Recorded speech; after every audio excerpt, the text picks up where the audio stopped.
नमस्कार. आपल्याच सरकारला जाब विचारणं हा आपला हक्क आहे, पण तो वापरायचा कसा? आज आपण तेच समजून घेणार आहोत. माहितीचा अधिकार कायदा हे दुसरं तिसरं काही नसून तुमच्या हातातलं एक शस्त्र आहे. चला तर मग बघूया हे शस्त्र वापरायचं कसं. आपण सगळेच जण प्रामाणिकपणे कर भरतो, बरोबर? पण कधी विचार केलाय की हा पैसा जातो कुठे? आपल्या मुलांच्या शाळेसाठी, गावातल्या रस्त्यांसाठी, की आपल्या आरोग्याच्या सुविधांसाठी, की मग थेट कुणाच्या तरी खिशात? आता गप्प बसायची नाही, हा प्रश्न विचारायची वेळ आली आहे. सरकारी कागदपत्र पाहिली ना की वाटतं सगळं कसं छान आहे, अगदी चकचकीत रस्ते, एकदम आधुनिक शाळा. पण खरं सांगा, प्रत्यक्षात काय दिसतं? तेच खड्डे आणि गायब झालेला निधी. हा फक्त भ्रष्टाचार नाहीये, ही तर आपल्या हक्कांची दिवसाढवळ्या होणारी चोरी आहे. पण थांबा, या भ्रष्टाचाराच्या अंधारात एक आशेचा किरण आहे.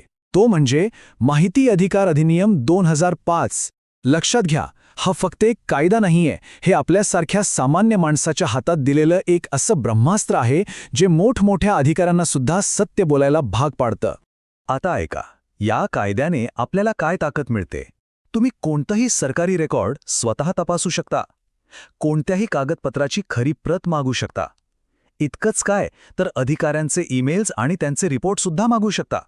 आणि हो, कोणताही निर्णय का घेतला, कसा घेतला, हे विचारण्याचा तुम्हाला 100% अधिकार आहे. खरं सांगायचं तर या एका कायद्यामुळे ना सगळंच चित्र पालटून गेलंय. एक काळ होता जेव्हा नागरिक घाबरायचे आणि आता एक काळ आहे जेव्हा अधिकारी घाबरतात. सोपा आहे, प्रश्न विचारणं हा आपला हक्क आहे आणि त्याचं खरं उत्तर देणं हे त्यांचं कर्तव्य. सत्ता आता आपल्या हातात आहे. आणि बरं का, हे कर्तव्य टाळायचा त्यांच्याकडे कोणताही मार्ग नाही. कायद्याप्रमाणे तुम्ही अर्ज दाखल केल्याच्या क्षणापासून त्या अधिकाऱ्यासाठी 30 दिवसांची उलटी गिनती सुरू होते. फक्त 30 दिवस. या वेळेच्या आत त्यांना माहिती द्यावीच लागते. टाळाटाळ करून अजिबात चालणार नाही. आणि सगळ्यात महत्त्वाची गोष्ट, ही माहिती तुम्हाला कोणत्या तरी अवघड इंग्रजी भाषेत नाही, तर तुमच्या, माझ्या, आपल्या हक्काच्या मराठी भाषेतच मिळाली पाहिजे. कायदाच तसा सांगतो. म्हणजे कोणी तुम्हाला शब्दांच्या खेळात फसवू शकणार नाही. प्रत्येक गोष्ट तुम्हाला स्पष्टपणे कळेल. पण तुम्हाला प्रश्न पडला असेल की हे सरकारी अधिकारी या कायद्याला इतके का घाबरतात? कारण हा कायदा फक्त आपल्याला हक्क देत नाही, तर जे अधिकारी नियम मोडतात त्यांना कठोर शिक्षासुद्धा देतो. विचार करा, जर एखाद्या अधिकाऱ्याने माहिती लपवली किंवा तुम्हाला खोटी माहिती दिली किंवा मुद्दाम उशीर केला, तर त्याला तब्बल 25,000 रुपयापर्यंतचा दंड होऊ शकतो. आणि लक्षात ठेवा, हा पैसा सरकारच्या तिजोरीतून नाही, तर त्या अधिकाऱ्याच्या स्वतःच्या पगारातून कापला जातो. थेट खिशाला कात्री लागते. मग हे काम कसं करतं? अगदी सोपं आहे. तुम्ही एक साधा अर्ज दाखल करता आणि तिकडे अधिकाऱ्याच्या डोक्यावरचं घड्याळ सुरू होतं. टिक-टिक, टिक-टिक, 30 दिवसांचं. त्याला खरी आणि पूर्ण माहिती द्यावीच लागते. जर तो चुकला किंवा त्याने माहिती लपवली, तर दंड आणि कारवाई पक्की आहे. याचमुळे हा कायदा त्यांना जबाबदार धरतो.